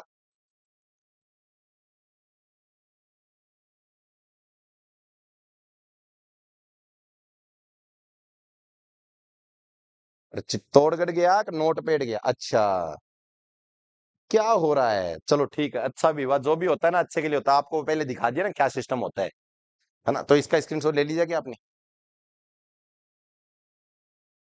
इसका भी ले लिया, ले लो फिर इसका। अब इसका तो नया लेंगे ना गुरुजी। ग्रीष्म काल में सर्वाधिक आंधियां निम्नलिखित में से किस जिले में आती है, आंधियों का शहर, लू का शहर, चलो बताता हूं फिर। सर्वाधिक आंधियां श्री गंगानगर में, कौन से नगर में, गंगानगर में। सर्वाधिक लू भी कहां चलती है, गंगानगर में, जिसमें क्या हो, तापमान प्लस मिट्टी की क्या हो, मात्रा हो, वो क्या कहलाती है, लू कहलाती है। कितने दिन चलती है गुरुजी, 27 दिन चलती है। सर्वाधिक बबूलिया भी कहां चलता है गुरुजी, तो गंगानगर में। गंगानगर का प्राचीन नाम मिलता है कौन सा नगर, रामनगर, रामू की ढाणी। 1927 में गंगा नहर के निर्माण के साथ में गंगा सिंह ने इसका नाम भी क्या कर दिया, गंगा नगर कर दिया। गंगानगर में सर्वाधिक आंधियां चलती है, कौन सी चलती है सर्वाधिक आंधियां, तो आप कह सकते हैं धूल भरी आंधियां भी कहां चलती है, धूल भरी आंधियां गंगानगर में। और कभी आना द मेंटर्स एकेडमी में आपको धूल भरी आंधियां और लू और ताती लपटा और सागी बबूलिया और रामनगर, मिट्टी, तापमान, 27 दिन और सारो रंगो दिखा जाएगा। आणो कद है, जून का महीना, और मत क्यों सर्दी भी है, गंगानगर देख ले नजारा आज की, सर्दी तो आ गई, तो मेंटर्स एकेडमी में था ना, आणो भी चाहिए। तो ध्यान रखें साथियों, गंगानगर की बात आप कर लिया लगभग। गंगानगर में सूरतगढ़ है, सूरतगढ़ ने कॉटन सिटी के हुए गंगानगर में सूरतगढ़ जो है, अंदर थर्मल पावर स्टेशन है जो गठगांव है, ठुकराना गांव में। बीकानेर, जैसलमेर और बाड़मेर, इन तीनों की बात करते, पहले बात करते किसकी, बीकानेर की। किसकी बात करते हैं साथियों, बीकानेर की। बीकानेर की स्थापना किस दिन हुई, आखा तीज के दिन। कौन से तीज के दिन, आखा तीज के दिन। आखा तीज कब आती है गुरुजी, वैसाख के शुक्ल पक्ष की तीज को। अच्छा इस दिन क्या होता है गुरुजी, सर्वाधिक, कौन सा अधिक, सर्वाधिक बाल विवाह कब होते हैं गुरुजी, आखा तीज के दिन। इसी के साथ में आखा तीज जो है, इसकी स्थापना 1488 को होती है, किसके द्वारा, राव बीका के द्वारा। किसके द्वारा होती है गुरुजी, राव बीका के द्वारा। इसके बाद में बीकानेर में क्या, बीकानेर का प्राचीन नाम मिलता है राती घाटी। कौन सी घाटी, राती घाटी, इसका क्या नाम है, प्राचीन नाम। इसी के साथ में इसे क्या कहते हैं, महाभारत काल के अनुसार जांगल प्रदेश। कौन सा प्रदेश कहते हैं साथियों, जांगल प्रदेश। इसी के साथ में बीकानेर की अगर बात की जाए, बीकानेर की क्या प्रसिद्ध है, भुजिया। बीकानेर का क्या प्रसिद्ध है, पापड़, भुजिया, बीकानेर। इसी के साथ में रसगुल्ला। एक गुरुजी कद्दू प्रसिद्ध हो गया, मान तो ठाई को नहीं, तो ये बेटा जी आपके होते हैं डूंगर सिंह के समय में। किसके समय में, डूंगर सिंह के समय में। किसके समय में हो गए साथियों, डूंगर सिंह के समय में। और ये डूंगर सिंह वही है जिसने श्री डूंगरगढ़ को बसाया, और बीकानेर में तोलियासर नामक भैरव जी का मंदिर भी कहां बना हुआ, आपके बीकानेर में। इसी के साथ में ध्यान रखना आपको, देशनोक का करनी माता का मंदिर, देशनोक की करनी माता का मंदिर भी कहां है, बीकानेर में। देशनोक से पहले कोडमदेसर कहां पर है, कोडमदेसर आपके बीकानेर में। भैरव जी का मंदिर बना था, कोडमदेसर का निर्माण किसने करवाया था, तो राव बीका ने 1468 में करवाया था। वाह गुरुजी आज तो बीकानेर भी कर लिया, अरे बेटा टेंशन ना लियो, अजय तो बहुत कुछ करांगा। ऑप्शन और क्या था, गंगानेर हो गया, बीकानेर हो गया, जैसलमेर सुनो। जैसलमेर, कौन सा मेर, जैसलमेर। जैसलमेर की स्थापना कब हुई थी रे, तो जैसलमेर की स्थापना होती है जून के महीने में 1155 ईस्वी में, राव जैत सिंह भाटी के द्वारा। राव जैत सिंह भाटी के द्वारा। अरे जैसलमेर की सबसे बड़ी बात, जैसलमेर को क्या कहते हैं, स्वर्ण नगरी। कौन सी नगरी, स्वर्ण नगरी, सुनहरी नगरी, सुनहरी नगरी। इसी के साथ में जैसलमेर का और क्या उपनाम है, तो जैसलमेर की सबसे बड़ी बात क्या है, जैसलमेर में कौन सी माता का मंदिर है, तन्नोट माता का मंदिर, जिसे रुमाली माता, थार की वैष्णो कहते हैं ना। इसी के साथ में जैसलमेर में कौन सा स्थान है? पोखरण, और पोखरण रेंज भी बनी हुई है ना। इसी के साथ में पोखरण क्या बनी हुई है? यहाँ पर झील बनी हुई है। कौन सी झील बनी हुई है? पोखरण झील। इसी के साथ में जैसलमेर में रुणीचा नामक मंदिर है। रुणीचा किसका मंदिर है? रुणीचा का वर्तमान नाम मिलता है रामदेवरा, और इसमें मंदिर भी किसका है? रामदेव जी का। तो आप मुझे ये बताओ, रामदेव जी का मेला कब भरता है? तो ध्यान रखना, भाद्रपद के शुक्ल पक्ष की दूज से लेकर दशमी तक मेला भरता है। इसी के साथ में जैसलमेर की और बात की जाए, पाकिस्तान के साथ सीमा सर्वाधिक लगती है। पाकिस्तान के साथ सर्वाधिक सीमा लगती है। बात समझ में आ गई क्या? तो एक बात और बता देता हूं जैसलमेर के लिए, और वो जैसलमेर के लिए क्या बात है, आप फटाफट मैं आपको बता देता हूं या आप बताओगे? आप बता दोगे? सर्वाधिक झाली जैरोखों का शहर, ठीक है ना। तो ये किसका नाम था? जैसलमेर का। इसका भी स्क्रीनशॉट लीजिए आप फटाफट, ठीक है ना। बात समझ में आ रही कि नहीं आ रही? देखे, अब इसके बाद अगला ऑप्शन क्या था? बाड़मेर। बाड़मेर का सुनिए नाम, किसका? बाड़मेर का। बाड़मेर की अगर बात की जाए तो आपको याद रखना, संत क्या नाम था? मल्लीनाथ जी। कौन से नाथ जी? मल्लीनाथ जी। मल्लीनाथ जी संत नहीं थे वैसे, मल्लीनाथ जी राठौड़ थे, और कहते हैं मल्लीनाथ जी जो थे ना, कौन से नाथ जी? मल्लीनाथ जी। तो मल्लीनाथ जी, सबसे बड़ी बात है, इनके मालानी नस्ल के घोड़े प्रसिद्ध थे। मालानी नस्ल के क्या थे? घोड़े प्रसिद्ध थे। मालानी नस्ल के क्या थे साथियों? घोड़ी प्रसिद्ध। इसी के साथ में गोल मालानी नस्ल का तीर्थ भी किसे कहते हैं? बाड़मेर को कहते हैं। इसी के साथ में ध्यान रखना, आपको बाड़मेर की सबसे बड़ी बात वो क्या है आपको याद रखनी है। कौन सा? एक एक दुर्ग है क्या? एक दुर्ग है क्या? कोई दुर्ग है कि नहीं है? पहले ये बताओ मुझे फटाफट। गुरुजी, नाम तो सेंधा सेंधा है, पर है कौन सा? याद नहीं आ रहा। याद करो बेटा, याद करो, बिना याद करे पार पड़ जाएगी थारी।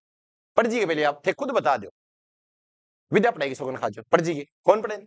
दुर्ग थे, बता दो, बाकी बात मैं बता दूं। परंतु ध्यान रखा, इंग बालोतरा विभाजित हो गया, नहीं तो बालोतरा आधी खारी आधी आधी मीठी, लूनी नदी को पानी हो जाए, मतलब पहले मीठो हो, बाद में क्या हो जाए? खारो हो जाए। ध्यान रखा, बाड़मेर की बात करना तो बाड़मेर की ही पहली बात करांगा आप। पाकिस्तान को अंतिम छोर लगेंगे सागे, ठीक है। चलो आ तो गुरुजी इंपॉर्टेंट कौन बात, ठीक है। चलो कोई नहीं, ना लगी था ना इंपॉर्टेंट कौन लगी, और बता दूं, सुनो फिर। इंग मई है नगाना गांव, नगाना गांव बाड़मेर में, जहां पर किसका है? नागणेची माता का, नागणेची माता का मंदिर। नागणेची माता का मंदिर कहाँ है? नगाना गांव। जिसका वास्तविक नाम क्या था? वास्तविक नाम तो याद रखना आपको, चक्रेश्वरी माता, चक्रेश्वरी माता। इसी के साथ में ध्यान रखना है, बढ़िया बात वो क्या है? नागणेची माता को लेकर कौन आए थे? राव दूहड़, राव दूहड़ लेकर आए थे। और कहां से लेकर आए थे? दूहड़ लेकर आए थे गिरा है? पक्का दूहड़ लेकर आए थे? कंफर्म करके मुझे बता दो, बाकी दुवड़े लेकर आए, कोई दिक्कत नहीं है। इसके साथ में आपको बाड़मेर की और बातें बताऊं, खूब सारी है, परंतु इसका आपको एक याद रखना है, लूनी नदी इसके अंदर आती है। कौन सी नदी का पानी आता है? लूनी नदी का पानी आता है। इसी के साथ में बाड़मेर, बाड़मेर का नाम आता है ना, तो इसे लगना चाहिए। आपको याद रखना, बाड़मेर में खेड़, खेड़ कहां पर है? बाड़मेर में। और खेड़ को राव दूहड़ ने अपनी क्या बना ली थी? राजधानी बनाई थी। क्या बनाई थी? राजधानी बनाई थी। अरे वाह गुरुजी, बाड़मेर भी आज पूरा हो गया, इतिहास भी हो गया। तो गुरुजी एक आधो गुरुजी थोड़ा सा थारो भी हक बना गुरुजी, कल्चर को मेड़ो त्योहार बता दें गुरुजी के, बता दें। सुनो फिर, कल्चर की एक आधी बात तो बताई, ध्यान सुनो, ध्यान। एक मेड़ो लगे बहुत ही बढ़िया, जका नाम के मिले, याद रखना आपको, कौन सा? इला इल्ली की सवारी, इला इल्ली की सवारी। इला इल्ली की सवारी जो की नहीं बाकटे की प्रसिद्ध है, बाड़मेर की प्रसिद्ध है। बाड़मेर व जालोर की भी साथ में सीमा लगती है, इसलिए जालोर की भी क्या है? प्रसिद्ध है। और जालोर की बात ना छेड़ लिया थे, अब जालोर की बात तो बिल्कुल भी ना छेड़ दिया, नहीं तो जालोर की बात 50 बता दिया फिर तो गुरुजी अल्लाह जालोर में टाइम टपा दियो 1 घंटा। अगला क्वेश्चन देख लीजिए फटाफट, इसका स्क्रीनशॉट ले लीजिए, ये इसका भी ले लीजिए, इसका भी ले लीजिए। अगला क्वेश्चन आ गया इससे पहले, इसका उत्तर बता दिया क्या आपको मैंने? ग्रीष्म काल में सर्वाधिक आंधी कौन से नगर में? गंगा नगर में। और गंगा नगर में द मेंटर्स एकेडमी है भैया, ध्यान रखना। अगला क्वेश्चन देखिए फटाफट, कोपेन द्वारा प्रस्तुत जलवायु प्रदेशों में राजस्थान कौन सा सम्मिलित है? नहीं है। कोपेन के जलवायु प्रदेशों में कौन सा सम्मिलित है? नहीं है। AW राजस्थान का दक्षिणी भाग, बिल्कुल सही है गुरुजी। CWG राजस्थान का उत्तरी भाग, वो भी सही लगे गुरुजी। BWHW वो भी शुष्क मरुस्थल, ठीक है गुरुजी। BSHW अर्ध शुष्क मरुस्थल। तो गुरुजी को गलत किसु है? किसो गलत बेटा? साची बता देते खुद ही है। BWHW BSHW है, AW CW किसो भाग हो गयो? CWG AW किशोरी को उत्तर बताओ फटाफट, सुनो फिर ध्यान। मैं थाने पहली बतायो,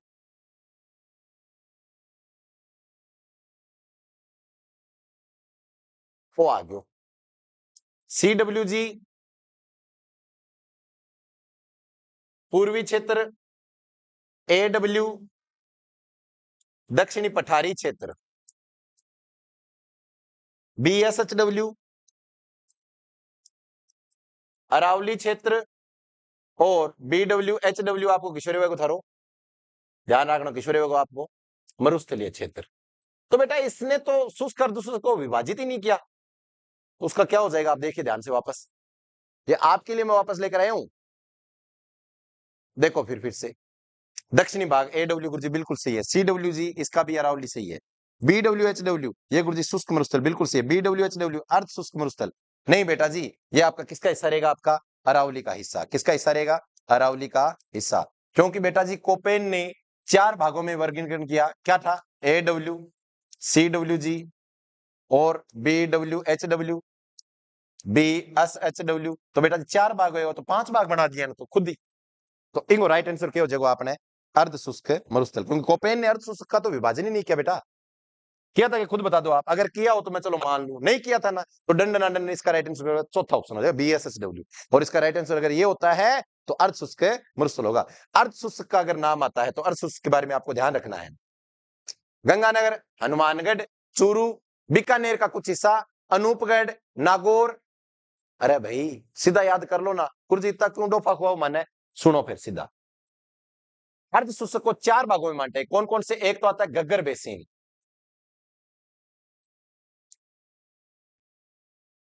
गग्गर बेसिन मतलब गग्गर नदी का जहां पर पानी गिरता हो, हनुमानगढ़,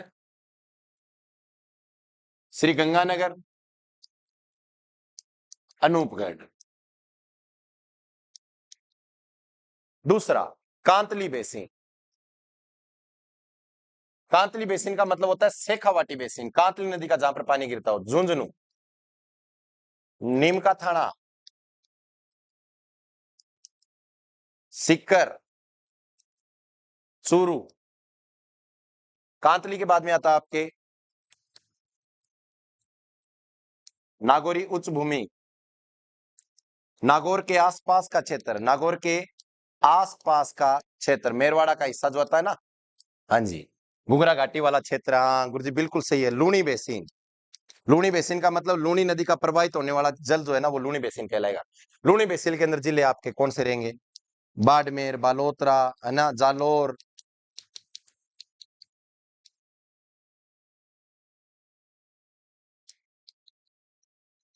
पाली, ये इसके हिस्से रहेंगे, ठीक है ना। तो ये आपका कौन सा आ गया, लूनी बेसिन, इसका भी स्क्रीनशॉट ले लीजिए फटाफट। इसके बाद अगले क्वेश्चन की बात करते हैं। देखिए अगला क्वेश्चन, राज्य में सूर्य के प्रकाश की अवधि, क्वेश्चन देखिए कितना जबरदस्त है, एक बार फिर से सुनिए। राज्य में सूर्य के प्रकाश की सर्वाधिक अवधि किस दिन रहेगी।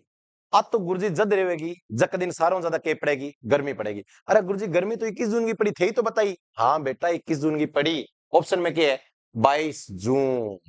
अब निया बताओ, ऑप्शन में अगर 21 जून नहीं देते तो क्या राइट हो जाता आपका 22 जून, 21 जून दे दिया भैया, दे दिया। अब इसका राइट आंसर क्या करेंगे अपने, 21 जून करेंगे। अच्छा गुरुजी 21 मार्च को क्या होता है फिर, 21 मार्च को बेटा जी सूर्य जो होता है ना वो किस रेखा पर होता है, भूमध्य रेखा पर। चंद्रमा कहां होता है फिर गुरुजी, भूमध्य पर हुआ है, इसीलिए कहते हैं कि दिन व रात बराबर कब होते हैं, तो बराबर कब होंगे 21 मार्च को। अच्छा गुरुजी मई वाला रोल, मई वाला मत याद करो, अगर यहां पर आता 22 सितंबर, देखो ऑप्शन को काट कर बता रहा हूं ताकि आपकी दिक्कत न हो, 22 सितंबर को भी क्या होगा, दिन और रात बराबर होगी। क्वेश्चन आया हुआ है कि अगर 21 मार्च या 22 सितंबर के दिन, दिन अगर 9 घंटे का हो, कितने घंटे का, दिन अगर 9 घंटे का हो तो रात कितने घंटे की होगी, तो ध्यान रखना साथियों, रात भी कितने घंटे की, 9 घंटे की। कई शाणा टाबू गिनती करने बैठ जाए, गुरु जी दिन और रात तो 24 घंटा का हो गया, और अगर दिन 9 घंटा का हो गया तो रात कितना की होगी, गिनती करने वाग जो 24 मुंह 9 गया, लारा कितना बच्चा का 14 मुंह 9 गया, गुरु जी 5 बच्चा 15, तो गुरु जी 15 वे नहीं सही थे, गुरु जी इनको 9 किया करो, तो 9 को कारण एक है बेटा, मैं थाने के क्यों, दिन और रात एक दिशा उसी, मतलब दिन और रात क्या होंगे इस दिन बराबर होंगे। और इसका राइट आंसर क्या हो जाएगा आपके 21 जून हो जाएगा। साथियों अगर समझ में आ रहा है तो ठोक दो लाइक। ये लीजिए 21 जून इसका क्या होगा, राइट आंसर होगा। अगला क्वेश्चन देखिए, राजस्थान में सबसे छोटा दिन कब होता है। आपने सबसे छोटा दिन की बात की है, अर्थात राजस्थान में सारों छोटो दिन इकट्ठा हो सी। तो ध्यान रखे बेटा जी, राजस्थान में सबसे छोटा दिन, सबसे छोटा दिन कब होगा, दिसंबर को होगा। क्योंकि सूर्य क्या हो गया इस दिन है, बहुत दूर गया। कहां गया गुरुजी, इतना कितना दूर गया, मकर रेखा पर गया। और मकर रेखा कब आती है, 22 दिसंबर के दिन मकर रेखा पर सूर्य होता है, तो राजस्थान से सबसे दूर होता है। और सबसे ज्यादा छोटा दिन कहां का होगा, श्री गंगानगर का। कहां का साथियों, गंगानगर का। 23 दिसंबर, अगर 22 दिसंबर प्रश्न नहीं आया तो 23 को करते, 21 जनवरी को नहीं करेंगे, 21 दिसंबर को भी नहीं करेंगे। अगर 21 जनवरी की जगह यहां पर क्या होती, 14 जनवरी, तो यहां पर कौन सी संक्रांति आ जाती, मकर संक्रांति। मकर संक्रांति इस दिन तेरुड़ा, तेरुड़ा का मतलब समझते हो, 13 प्रकार की 13 वस्तुएं 13 सुहासिनियों को दी जानी क्या कहलाती है, तेरुड़ा कहलाती है। ये कब कहलाती है, आपके मकर संक्रांति के दिन। इस दिन तेल जलाना भी शुभ माना जाता है। खूब सारी बातें हैं, वो अपन अगली क्लास में करेंगे। तब तक के लिए एक बार आप इस क्वेश्चन को ध्यान दीजिए कि राजस्थान में सबसे छोटा दिन कहां का होता है, 22 दिसंबर का। कहां का होगा, श्री गंगानगर का। बांसवाड़ा में नहीं होगा गुरुजी, होगा बिल्कुल होगा। तो आपको अगर पूछे सबसे छोटा दिन बांसवाड़ा का कब होगा, तो वो भी कब हो जाएगा आपके साथियों। तो ध्यान रखना आपको कब होगा, एक कब होगा, 22 दिसंबर को। तो इसका राइट आंसर क्या हो जाएगा साथियों, 22 दिसंबर। और ये आपकी प्रश्नोत्तरी क्या होती है, 10 क्वेश्चंस की पूरी होती है। और आगे बिल्कुल देखिए साथियों, जैसा कि आपको लिखा है कि राणा सर ने आपके लिए खूब संघर्ष किया, तो आपका भी हक बनता है कि आप भी क्या करो, खूब सारा संघर्ष करो। और द मेंटर्स एकेडमी के इस डिजिटल प्लेटफॉर्म को आप लाइक करें, शेयर करें और सब्सक्राइब करें। देखिए लिखा भी है ना, आपको अगर दिखाई न दे, खूब बारियां मेरे लेते हैं कहते गुरुजी मान तो बागड़ी आदमी आ, हमारी गुरुजी में तो हिंदी मीडियम हो, आर्ट वाला स्टूडेंट आ, कई अंगन वो भी तो बनो हुआ है गुरुजी, सब्सक्राइबर नाम ही कौन सुनेडो हुआ है कि सेंदो सेंदो तो है, तो कहीं हिंदी में लिखड़ो है सब्सक्राइब। तो बेटा जी ओ ला दीजिए तो ठीक है, नहीं तो बेटा जी एक कूंट का एक टल्ली सी हुआ घंटी बजा दिया, अपना प्रोग्राम सेट है, बटू भी सेट हो उसका है। परंतु अगर आप ऐसे प्रोग्राम कहीं देख लो ना, SUBSCRIBE आ स्पेलिंग देख ले, रट लियो ची, और भी पर ठोक दिया आपने। और शेयर करोगे ना, तो क्या होगा कि आप जैसे जिस तरह से आपने मेहनत की उस तरह से कोई और मेहनत करे। आपकी जिस तरह से उम्मीद है कि आप भी सरकारी नौकरी में चयन ले, तो उनका भी तो हक बनता है कि वो भी क्या ले, सरकारी नौकरी में चयन लेंगे। और अगर आपको वीडियो अच्छी लगी हो तो लाइक करें, और साथ में क्या करें, कमेंट करें। क्या करें साथियों, कमेंट करें। तब तक के लिए जुड़े रहें द मेंटर्स एकेडमी के इस डिजिटल प्लेटफॉर्म के साथ। मैं मनीष राणा मिलता हूं नेक्स्ट क्लास में, तब तक के लिए जय श्री राम, धन्यवाद।